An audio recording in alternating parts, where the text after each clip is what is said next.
gente linda. Al ritmo de reincidentes, la historia se repite.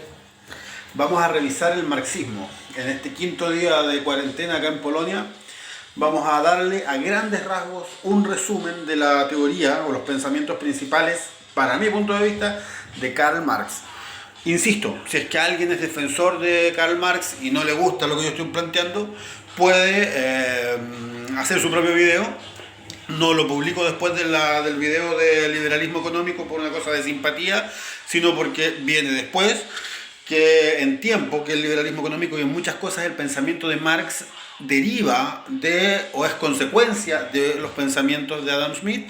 Y tercero, mencionar que este video de marxismo va a la par con uno de liberalismo económico y con el otro de los modos de gobierno que se han usado en la historia hasta llegar a la dictadura de 1973 en Chile.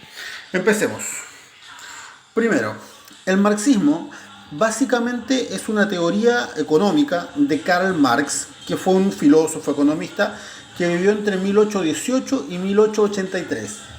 Es interesante porque nosotros en el video anterior vimos a Adam Smith, que vivió entre 1723 y 1790. ¿Qué tienen en común? Tanto Karl Marx como Adam Smith son personas con estudios superiores. Pueden filosofar porque tienen mayores conocimientos. Y ambos vienen de situaciones acomodadas. Pero tenemos que diferenciarlos en el contexto.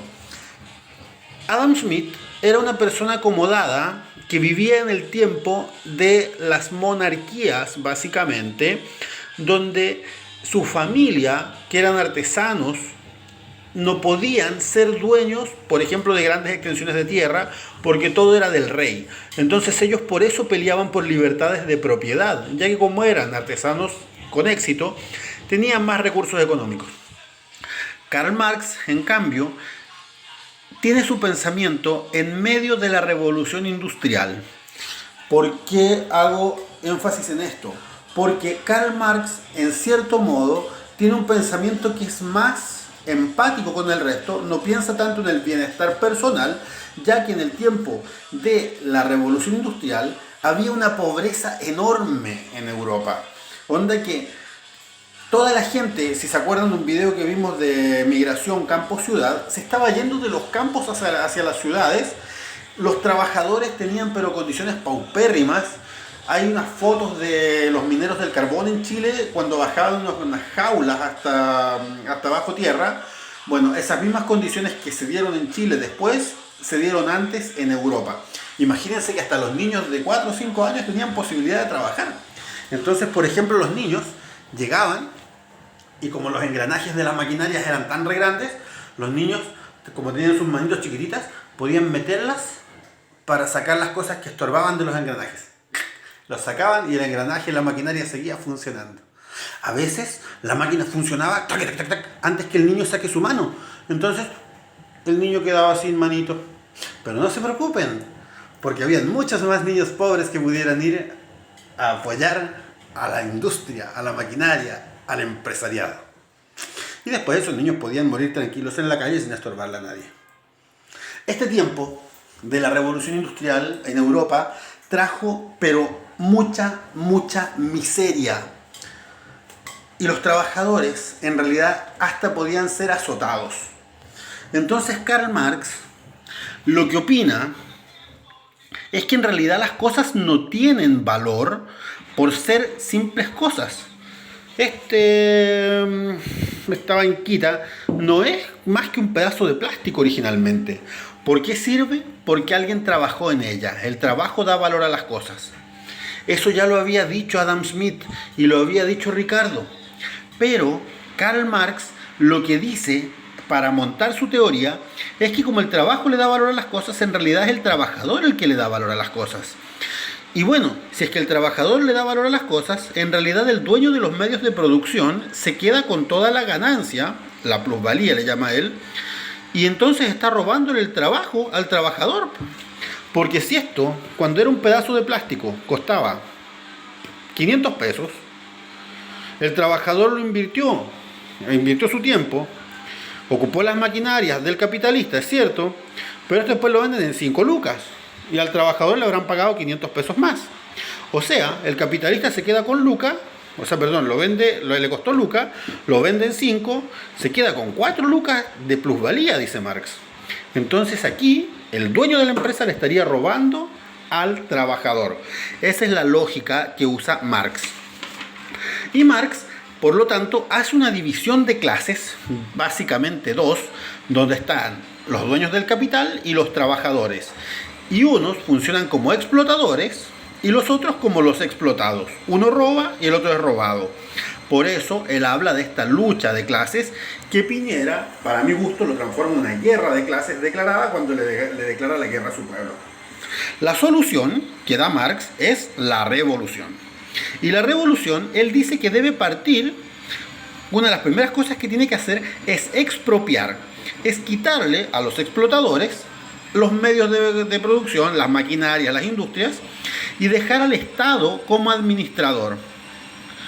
Para esto, cuando el Estado sea administrador, él propone un pensamiento científico que estudie qué cosas necesita la gente para producir las cosas que la gente necesita en su justa medida y poner suficientes trabajadores en cada una de las áreas que se necesite, todo para no producir ni más ni menos de lo que la sociedad requiere.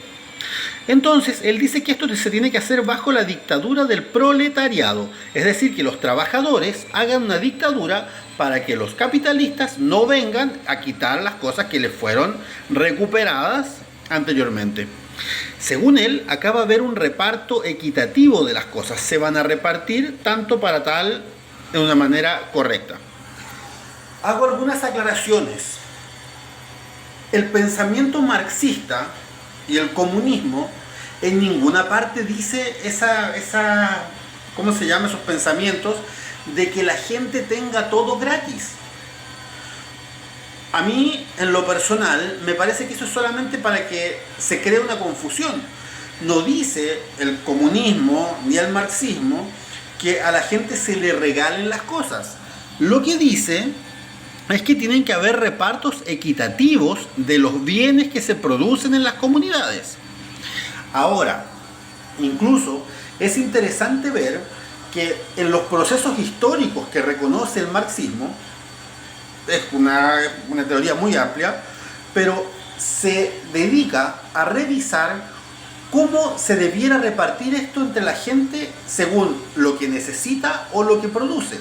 Por ejemplo, si yo le reparto según lo que necesita, debo repartirle igual a un trabajador, a un bebé, a un lisiado, a un enfermo o a un anciano, porque estoy viendo lo que necesita.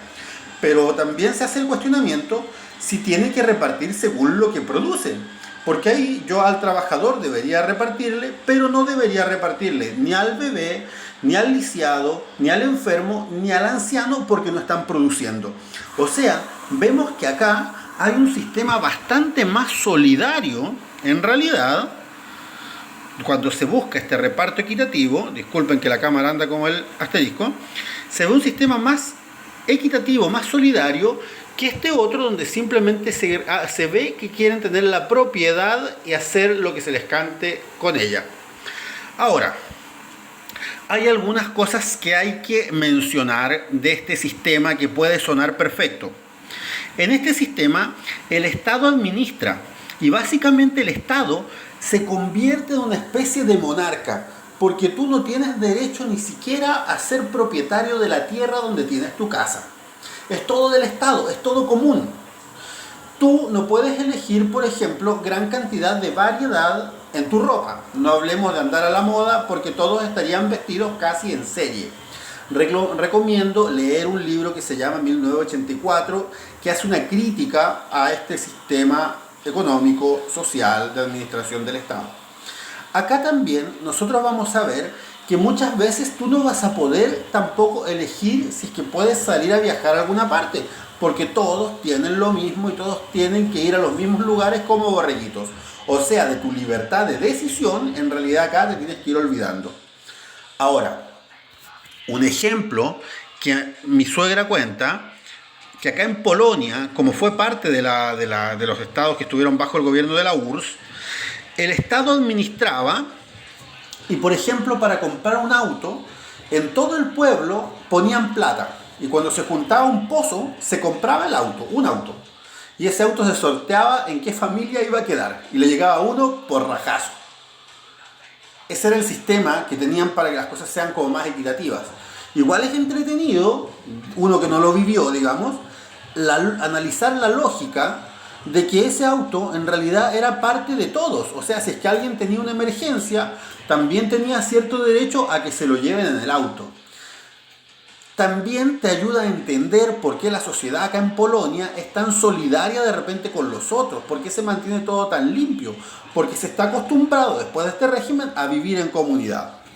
Ok, paso de esto a hablar más detalladamente de lo que estamos conversando. Se habla de algo que es el marxismo-leninismo. El marxismo-leninismo básicamente es la toma de las ideas marxistas por Lenin llevadas a la práctica en lo que se llamó la Unión de Repúblicas Socialistas Soviéticas. Pongo el 1922, aunque esto empezó antes, porque aquí es cuando ya se establece la URSS definitivamente. Lenin encabezó, digámoslo, un grupo llamado los bolcheviques que tuvieron una revolución en contra del monarca de la Rusia de ese tiempo, que era el zar. Lo mataron, dicen que mataron a toda la familia, hasta el perro dicen que lo mataron. Porque obviamente el zar tampoco era muy bueno con la gente que digamos y querían exterminar a la raza poco menos maldita que los habían tenido oprimidos. Pero acá vamos a ver que el marxismo-leninismo tuvo como gobernante la mayor cantidad del tiempo a Stalin, Joseph Stalin. Y Stalin, bueno, llevó a la práctica las cosas que se mencionan en la lámina anterior. Pero tuvo algunas anécdotas, algunos detalles, como por ejemplo los Holodomor. Los Holodomor fueron muertes por hambre que se produjeron en Ucrania. Se calcula que murieron entre 5 millones a 10 millones de personas por hambre debido a los malos repartos que logró este pensamiento científico. Algunos alegan que pudo haber sido porque algunos nobles no quisieron entregar las comidas para hacerle un boicot a Stalin, pero en realidad, es un sabotaje a Stalin, mejor dicho, pero en realidad los muertos están y fueron bajo este régimen. Acá también se puede hablar de las cárceles y campos de concentración de Siberia, donde muchos compañeros anarquistas estuvieron presos hasta la muerte porque pensaban distinto a las ideas propagadas por el marxismo-leninismo llevadas a cabo por Stalin. Libertad ideológica acá, olvídate. También, bajo el gobierno de Stalin, cuando el Ejército Rojo libera, digamos, a la Alemania nazi, produjo las violaciones en masa de las mujeres alemanas tomadas como botín de guerra, donde se calcula que 1 millón de mujeres fueron violadas por los soldados rusos que venían a liberarlas. O sea, tampoco estamos hablando de los trigos más limpios del mundo. Ahora, en un momento, esto quizás lo dije en el video anterior, no me acuerdo, pero estas ideas de la solución a la desigualdad se empezaron a llevar a Chile. Y los trabajadores, por medio de las elecciones democráticas, lograron llevar al presidente Salvador Allende al gobierno. Es cierto, había un Estado administrador, se produjeron algunas expropiaciones, se estaban produciendo un pensamiento científico. Yo no lo consideraría la dictadura del proletariado porque fue una elección democrática. Probablemente no se haya llevado todo como el reparto equitativo, porque hay que recordar que en 1970 habían 3 partidos y que no era la misma realidad de revolución industrial que se estaba viviendo en Europa a la que se vivía en Chile.